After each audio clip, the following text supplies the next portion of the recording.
Olá, ser infinito! Como você está?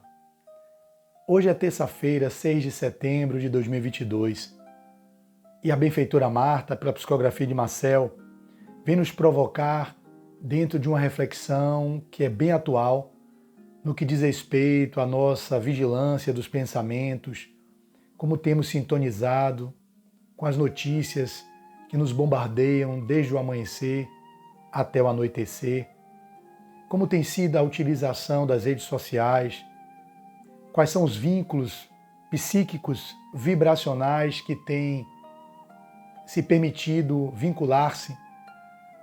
Entre outras questões, ela vai nos trazer essa bela reflexão e eu fico aqui desde já agradecido a vocês que compartilham, que comentam aqui no canal, que não estão inscritos, que se inscrevam, ativem o sininho e que assim poderemos avançar e alcançando muito mais pessoas que talvez precisem ouvir essa mensagem. Ela vai dizer assim: à medida que desperta pela manhã para os labores previsíveis do dia, o indivíduo está profundamente suscetível de contágio pelas notícias que lhe ferem os sentidos logo cedo.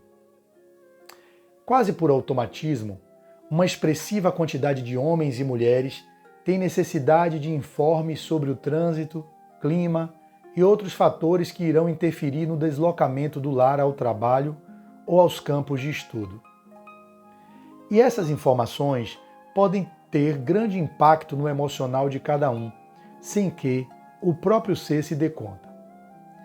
Os crimes noticiados logo cedo ensejam em muitos forte pessimismo. Os descalabros da política espalham medo e defensiva em incontáveis cidadãos. O noticiário da guerra fulmina a esperança e o noticiário da economia suscita amargura coletiva, sobretudo nos desprovidos de recursos financeiros para fazer face à carestia devoradora. E ao começar o manejo das redes sociais, ainda nos coletivos abarrotados de gente apressada e irritadiça, ou quando se chega no ambiente escolar ou funcional, o internauta trava contato com futilidades ou notícias desinteressantes, porque distante ou utópicas em relação ao seu mundo real. Constata-se um consumo desproporcional de informações e notícias extravagantes, muito além da capacidade do indivíduo de digerir todas elas, deletando aquelas de teor ácido, cáustico, evitando que seu morbo pestífero cause danos de consequências imprevisíveis ao equilíbrio emocional.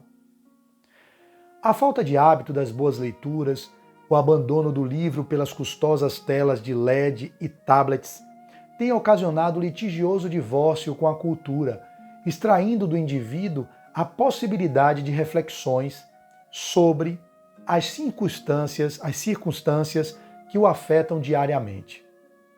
Estamos todos sob bombardeio pesado de vibrações antagônicas ao bem-estar e ao equilíbrio. As más conversações, os diálogos chulos e rasteiros tomam conta do cotidiano de milhões de pessoas. A vulgaridade assalta os bons costumes e as reflexões sadias parecem ter se evaporado na era em que predomina a conversa ligeira, o diálogo eletrônico cheio de cifras, emojis e palavras pela metade. Sorrir virou kkk. Você foi reduzido para 2 consoantes. Os vídeos curtos parecem dizer mais que os textos. Os áudios longos são propositadamente acelerados porque a impaciência do escutador não pode se dar ao luxo de ouvir a gravação no seu tempo real de confecção. A sociedade ansiosa tem pressa de correr e chegar em lugar nenhum. Quando os encontros presenciais se dão, com as devidas exceções, os assuntos dominantes não são os avanços morais, a superação de vícios e as boas notícias. De imediato, a política ou o futebol, a economia ou os dramas familiares se fazem tábua rasa das conversações, nem sempre tratados com a consideração devida. Certamente que o exposto não se aplica a todos os casos, ocorrendo em muitos momentos, sejam virtuais ou presenciais, o enlevo de dois amigos que amenizam a saudade imposta pelo distanciamento social. Duas amigas, mães de família, a permutarem impressões na educação de filhos e na convivência com seus respectivos parceiros, em saudável troca de experiências. Amigos do mesmo condomínio, colegas de trabalho, estudantes da mesma universidade possuem motivos de sobra para ricos saraus de conversa que ameniza a aridez desses dias difíceis.